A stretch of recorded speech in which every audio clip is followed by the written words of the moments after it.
So now I'm going to get into an overhead press, but I'm going to go with double bells. So I'm going to have 2 kettlebells.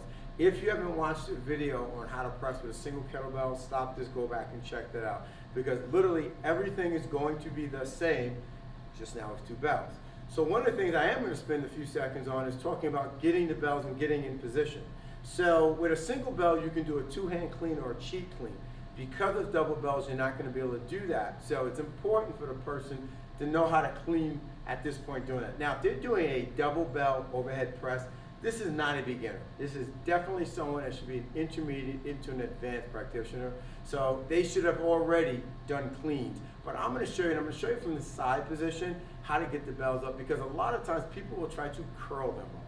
And hence, your biceps are not that strong to be doing a movement. And if they are, you're putting them at a little risk for injury. So let me show you from the side.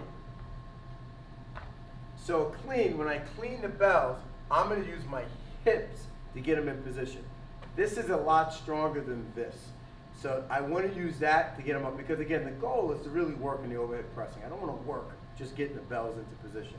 So I have my bells. Because I have double kettlebells, I'm probably going to have to go with a wider stance, just so I can kind of swing the bells back. And now I'm in position. Now I'm going to show you from the front, but I went from the side because I want you to see I went in a hip hinge. That's what keeps my back really safe. So from the front, this is how it looks. I get my bells right here. So notice my elbows stay right up my side. So I did not use my biceps to get them. I used my hips, my strong muscles. Now there's a few options you can do with double kettlebell pressing.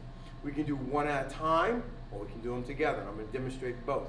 Typically I recommend starting with an alternate press. So I'm going to sniff air, maintain that plank, exhale, crush the handle. Pull down, sniff air, pull down. You can get into a double overhead press.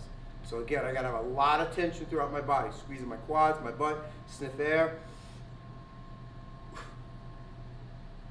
and pull the bells down. Sniff air,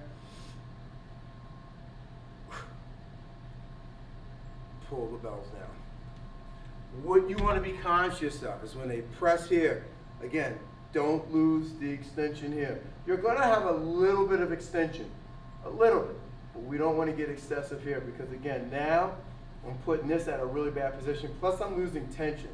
I want to keep that body position, so really important.